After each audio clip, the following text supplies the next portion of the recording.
সেদিন ছিল কোজাগরী পূর্ণিমা। ঘরে ঘরে লক্ষ্মী পুজো, বারোয়ারি পুজো তো আছেই। চাঁদের আলো আর কৃত্রিম আলোকসজ্জায় ঝলমল করছে শহর। এই প্রথম আমি উত্তরবঙ্গে বেড়াতে এসেছি। খুব ভালো লাগছিল কলকাতা থেকে অনেক দূরে এই ছোট্ট শহরের উৎসব মুখর রাতটি। আমি উঠেছিলাম ধর্মশালায়, দুবেলা বাইরেই খেয়ে নিতাম। সেদিনও রাত 9টার পর একটা হোটেলে ঢুকেছিলাম। হোটেলের রান্না ভালো, রকমারি পদ পাওয়া যায়। শুক্তো থেকে শুরু করে মাছের মাথা দেওয়া মুগ ডাল, পুঁই ডাঁটার চচ্চড়ি, কপির তরকারি, রুই, পার্শে, ভেটকি, নানা রকম মাছ, ডিমের ডালনা, মাংস, কোনো কিছুই বাদ নেই। আমি এক কোনায় জানলার ধারে একটা টেবিলের সামনে বসলাম। মুখোমুখি দুটো চেয়ার, দুজন বসে খেতে পারে। আমি জানলার দিকে পিঠ রেখে বসেছিলাম। হোটেলের একটা ছেলেকে ডেকে ভাত, তরকারি আর পাবদা মাছের ঝোল দিতে বললাম। ছেলেটি বলল একটু দেরি হবে, ভাত ফুরিয়ে গেছে, উনুনে আবার হাঁড়ি চাপানো হয়েছে। খদ্দেরের বেশ ভিড়। আমার আগে এসেও অনেকেই ভাতের আশায় বসে আছেন। ঠিক তখনই একজন ঢ্যাঙা মতো লোক আমার টেবিলের সামনে এসে দাঁড়ালেন। ফ্যাকাশে মুখ, দু চোখের তলায় কালি পড়েছে, অথচ শরীরের কাঠামো দেখে মনে হয় একসময় বেশ জোয়ান পুরুষ ছিলেন। বয়স 30-এর মাঝামাঝি, কি তার একটু বেশি হবে। কুণ্ঠিতভাবে তিনি বললেন, আমি এখানে বসলে আপনার অসুবিধে হবে কি? আমি বললাম, না না, এটা তো দুজনেরই টেবিল। যদিও একটা পুরো টেবিল দখল করে খাবার সুযোগটা হাতছাড়া হলো বলে মনে মনে আমি একটু ক্ষুণ্ণ হলাম। ভদ্রলোক আমাকে ধন্যবাদ জানিয়ে চেয়ার টেনে বসলেন। তারপর একটু ইতস্তত করে বললেন, আপনাকে এখানে আগে কখনো দেখিনি তো, বেড়াতে এসেছেন? হ্যাঁ, আমি জবাব দিলাম। কলকাতা থেকে? আমি ঘাড় দোলালাম। আমার বাড়িও কলকাতায়। হ্যাঁ, গত 7 বছরে একবারও যাওয়া হয়ে ওঠেনি। কলকাতার কোথায় আপনার বাড়ি? আমি ভদ্রতার খাতিরে জিজ্ঞেস করলাম। ভবানীপুরে, কালীমোহন ব্যানার্জি লেনে। ও, ওই যে ইন্দিরা সিনেমা আছে না? আরে, আমিও তো ওখানেই থাকি, প্রিয়নাথ মল্লিক রোডে। আপনার কোন বাড়ি? দেশগাঁয়ের লোকের সঙ্গে বাইরে কোথাও দেখা হলে খুব তাড়াতাড়ি যেমন সংকোচ কেটে যায়, ব্যক্তিগত প্রশ্ন এসে পড়ে, আমাদেরও তাই হলো। কথায় কথায় দুজনের পরিচিত কয়েকজনের নামও বেরিয়ে পড়ল। ভদ্রলোকের নাম বীরেশ্বর রায়। আমি জিজ্ঞেস করলাম, আপনি কলকাতা ছেড়েছেন 7 বছর, তাই বললেন না? হ্যাঁ, এখানে আছি 2 বছর। তার আগে 1 বছর আমি একটা চা বাগানের ম্যানেজার ছিলাম। সে তো খুব ভালো চাকরি, আমি না বলে পারলাম না। শুনেছি রাজারহালে থাকা যায়, তো সেই চা বাগান কি বন্ধ হয়ে গিয়েছিল? না, আমি ছেড়ে দিয়েছি। সে কি, কর্তৃপক্ষের সঙ্গে মনোমালিন্য হয়েছিল বুঝি? তাও না। ভদ্রলোক কয়েক মুহূর্ত চুপ করে রইলেন, তারপর বললেন, আপনাকে সব খুলে বলছি, মানে কাউকে না বললে আমার মন হালকা হবে না। সবাইকে সবকিছু বলা যায় না, কিন্তু আমার মনে হচ্ছে আপনি আর সবার মতো নন, সহানুভূতিশীল মানুষ। বিশেষ করে আপনি আমার পাড়ার লোক। আপনাকে বলতে আমার আপত্তি নেই, অবশ্যই আপনার যদি শুনতে আপত্তি না থাকে। মোটেই না, আমি হেসে বললাম। হাঁড়িতে চাল ফুটছে, ভাত না হওয়া পর্যন্ত গল্প করে কাটানো যাবে। আমি যা বলবো তা কিন্তু একটি ঘটনা, যাকে আপনারা বলেন অলৌকিক, তেমন কিছু। আমি কিছু বলার আগেই একটা ছোকরা এসে ভদ্রলোকের খাবার অর্ডার নিয়ে গেল। তিনি শুধু ভাত আর মাংসের কথা বলে দিলেন। এখান থেকে মাইল 30 দূরে একটা চায়ের বাগানে আমি ম্যানেজারের চাকরি পেয়েছিলাম। ভদ্রলোক শুরু করলেন, আমার স্বাস্থ্য খুব ভালো ছিল। এক সময় খুব মারদাঙ্গা করতাম, সাহসের অভাব ছিল না। সেটাই ছিল আমার ফার্স্ট কোয়ালিফিকেশন। চায়ের বাগানে কুলি মজুরদের নিয়ে কাজ ম্যানেজারকে অনেক রকম সমস্যার মোকাবিলা করতে হয়।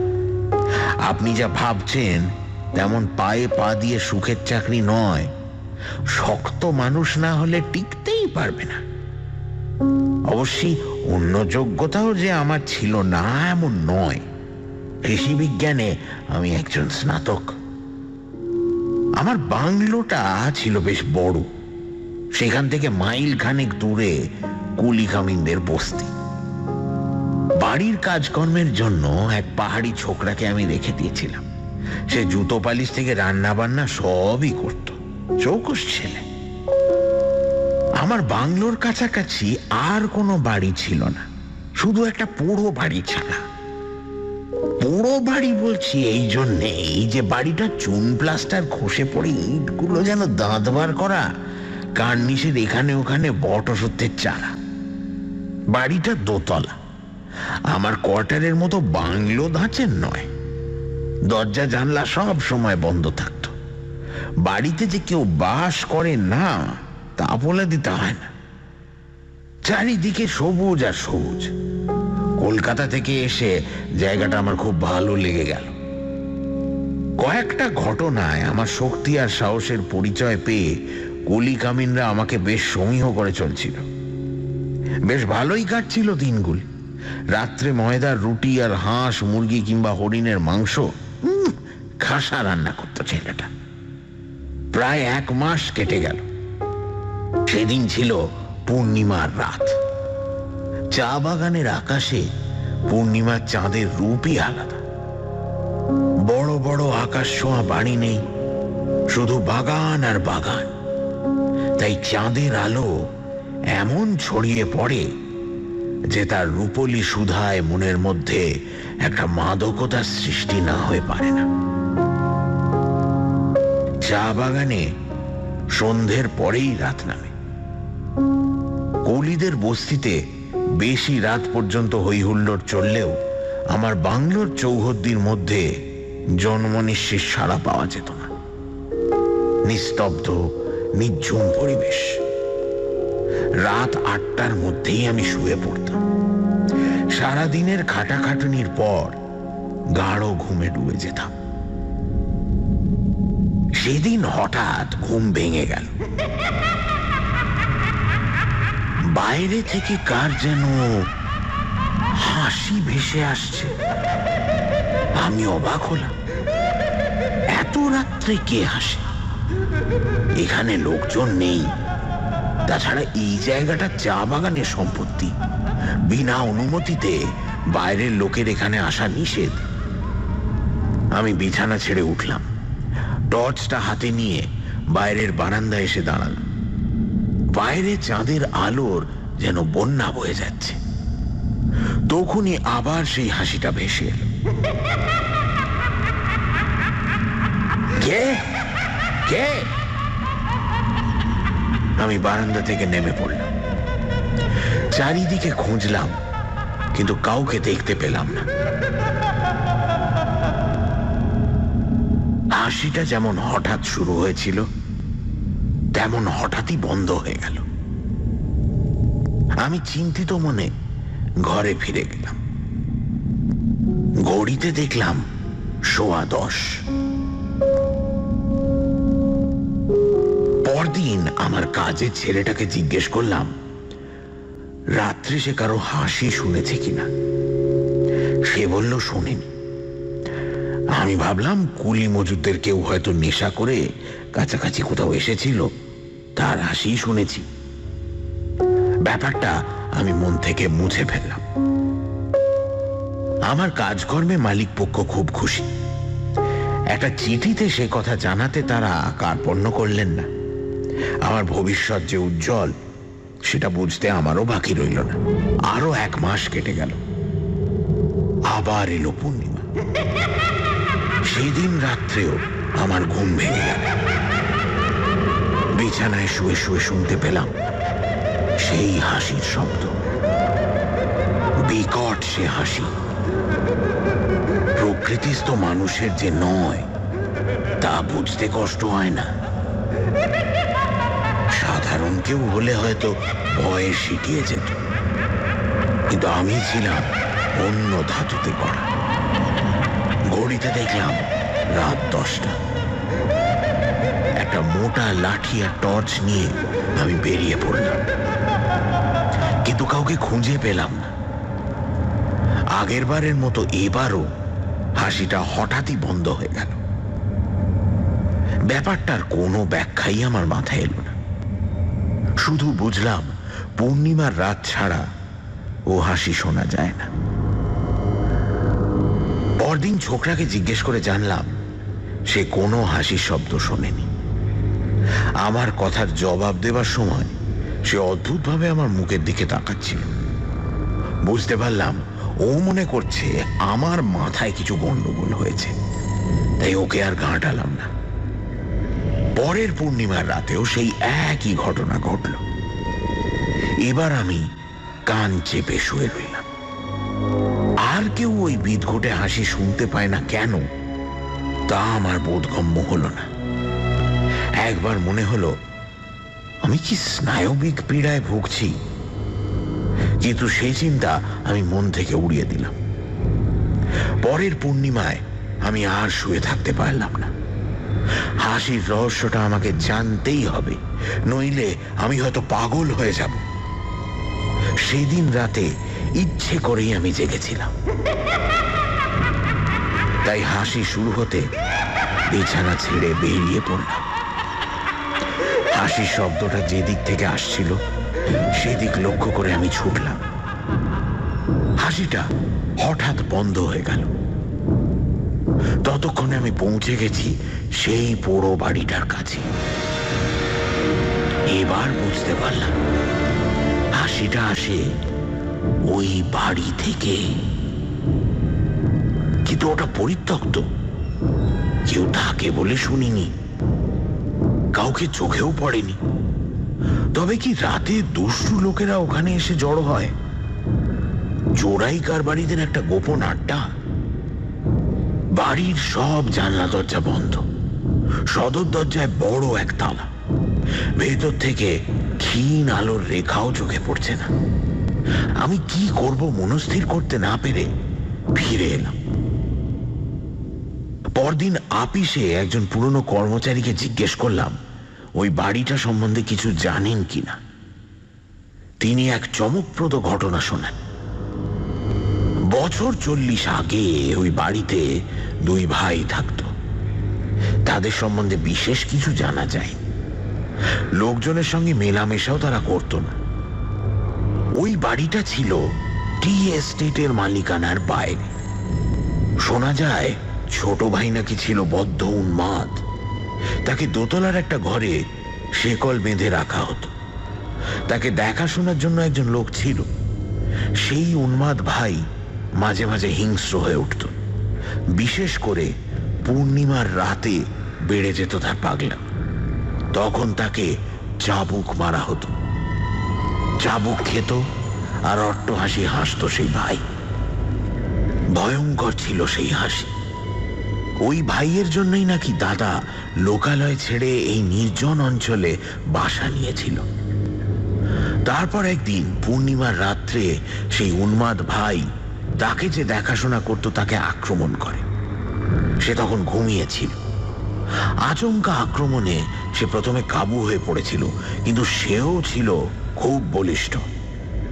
সেদিন রাত্রে আবার দাদা ওখানে ছিল না, দরকারি কাজে শহরে গিয়েছিল। পাগল সেই লোকটির গলা চেপে ধরেছিল। আত্মরক্ষার জন্য সেও পাগলের গলা চেপে ধরল। পরদিন সকালে দাদা ফিরে এসে দেখে দুজন দুজনের গলা টিপে মাটিতে পড়ে আছে। দুজনেই মৃত। তারপর থেকেই বাড়িটা ওভাবে পড়ে আছে। দাদা সেই যে চলে গিয়েছিল আর ফিরে আসেনি। এই হলো বাড়ির ইতিহাস।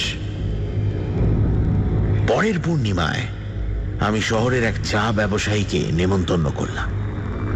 রাত্রে খাওয়া দাওয়া করবেন, থাকবেন। খানা পিনার আয়োজনটা আমি ভালোই করেছিলাম। ইচ্ছে করেই সেদিন দেরিতে খেতে বসলাম। খেতে খেতে গল্প করছিলাম। ভদ্রলোক গুজরাটি। কেমন করে কপর্দক্ষিণ অবস্থা থেকে বিরাট ব্যবসার মালিক হয়েছেন সেই গল্পই করছেন। আমি তার কথা শুনছিলাম আর হাত ঘড়ির দিকে তাকাচ্ছিলাম। মনে মনে একটা উত্তেজনা অনুভব না করে পারছিলাম না। ঠিক 10টার সময় ভেসে এলো সেই বিকট হাসি। আমি গুজরাটি ভদ্রলোকের মুখের দিকে তাকালাম। তিনি কিন্তু নির্বিকার, খাচ্ছেন আর তার জীবনী বলে যাচ্ছেন। আমি একটু উত্তেজিত হয়েই বললাম, শুনতে পাচ্ছেন? কি? ভদ্রলোক অবাক হয়ে আমার মুখের দিকে তাকাল। একটা হাসি। হাসি? আরে কার হাসি? ভদ্রলোক এদিক ওদিক তাকালেন। কই, আমি তো কারো হাসি শুনতে পাচ্ছি না। একটু কান পেতে শুনুন, আমি অসহিষ্ণু গলায় বললাম। আমি স্পষ্ট শুনতে পাচ্ছি। ভদ্রলোক ভুরু কুঁচকে মনঃসংযোগ করার চেষ্টা করলেন, তারপর ঘাড় নেড়ে বললেন, আপনি বোধহয় ভুল শুনিয়েছেন। কেউ হাসেনি, আপনার মনের ভুল। ভুল শুনছি?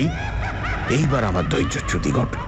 প্রায় চিৎকার করে বললাম, প্রত্যেক পূর্ণিমার রাত্রে আমি এই হাসি শুনছি, আর আপনি আমায় বলছেন আমার মনের ভুল? ভদ্রলোক কেমন অদ্ভুত দৃষ্টিতে আমার দিকে তাকিয়ে রইলেন। আমি বুঝতে পারলাম তিনি আমার মস্তিষ্কের সুস্থতা সম্বন্ধে সন্দিহান হয়ে পড়েছেন। চোখে মুখে ভয়ের চিহ্ন ফুটে উঠেছে। বোধহয় ভাবছেন পাগলের পাল্লায় পড়েছেন। আমি অতি কষ্টে নিজেকে সংযত করে ভদ্রলোকের কাছে ক্ষমা চাইলাম। বাকি সময়টুকু আমরা চুপচাপ খেলাম। পরদিন সকালেই ভদ্রলোক বিদায় নিলেন। মনে হলো তিনি যেন পালিয়ে বাঁচলেন। জানি না ওই ভদ্রলোকের জন্যই কি না এই কথাটা চাউর হয়ে গেল যে আমার মাথায় গন্ডগোল দেখা দিয়েছে। হেড অফিস থেকেও এ ব্যাপারে একটা খোঁজ খবর করতে এলেন। তিনি অবশ্যই আমার আচরণে অস্বাভাবিক কিছু দেখলেন না, ফলে চাকরিটা রয়ে গেল। একটা কথা কিন্তু আমার কাছে পরিষ্কার হলো, আমি ছাড়া আর কেউ ওই হাসি শুনতে পায় না। পরের পূর্ণিমায় আমি ঠিক করলাম একটা হেস্তনেস্ত করতেই হবে। সেই রাতে আমি প্রস্তুত হয়েই ছিলাম।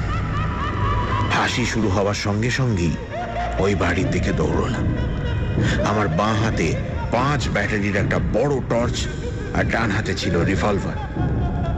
বাড়িটার সামনে আসতেই হাসি থেমে গেল।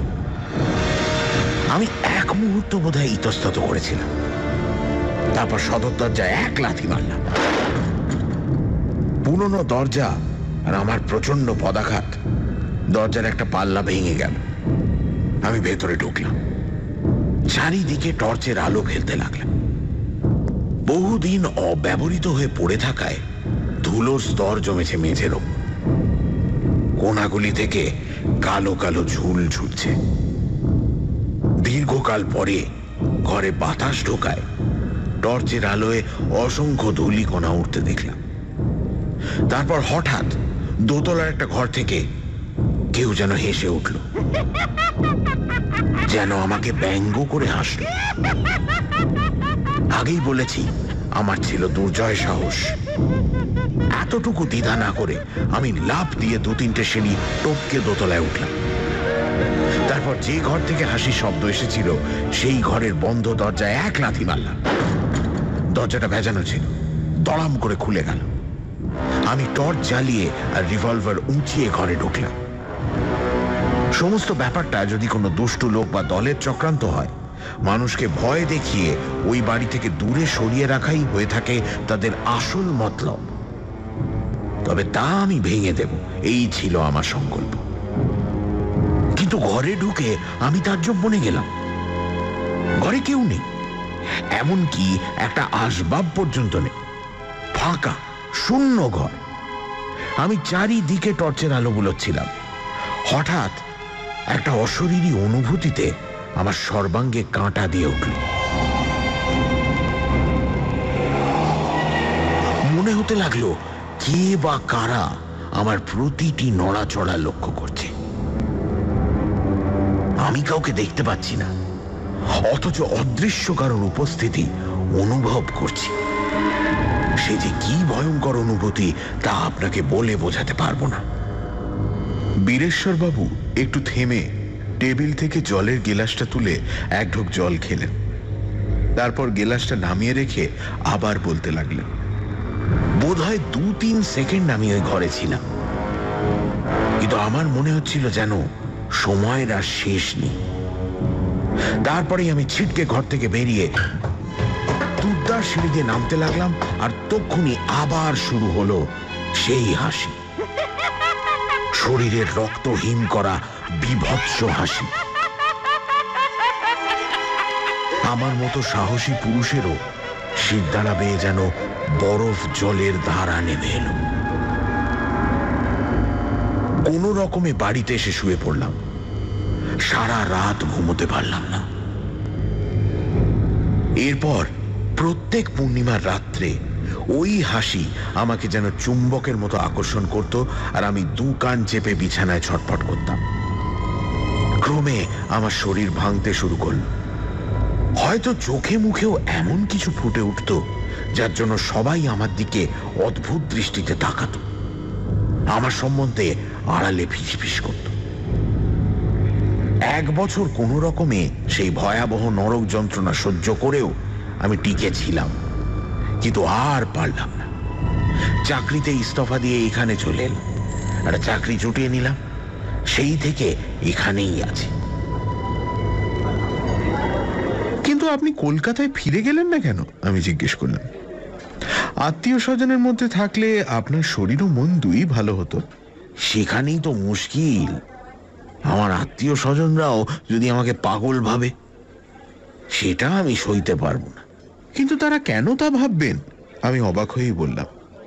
আর তো আপনি সেই হাসি শুনছেন না, ওখান থেকে আপনি চলে এসেছেন। সেটাই তো হচ্ছে কথা। এখানে এসেও আমি সেই হাসির হাত থেকে নিস্তার পাইনি।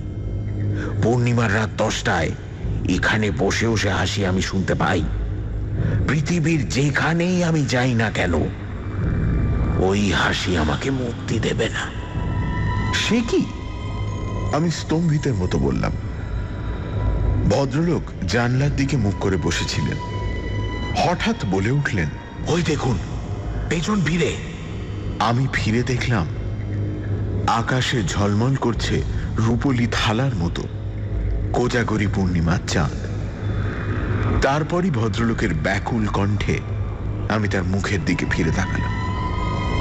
তার মুখটা ছাইয়ের মতো সাদা হয়ে গেছে।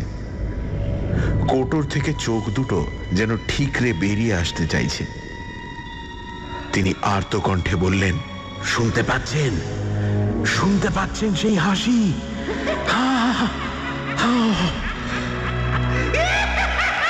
আমি হাত ঘড়ির দিকে তাকিয়ে দেখলাম রাত 10টা। শান্ত হন, শান্ত হন, আমি বললাম। আমার মনে হয় আপনি কোনো সাইকিয়াট্রিস্টকে দেখালে ভালো হয়ে যাবেন। এটা এটা আপনার মনের রোগে দাঁড়িয়েছে।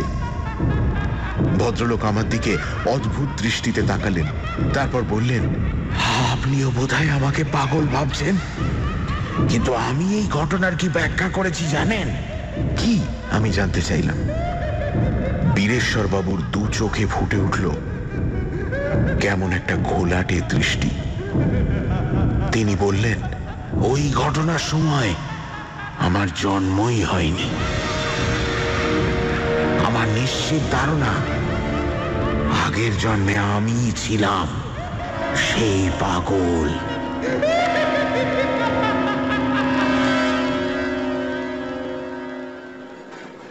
হোটেলের ছোকরা এসে আমাদের সামনে 2 থালা ভাত নামিয়ে দিয়ে গেল। গরম ভাত, ধোঁয়া উঠছে।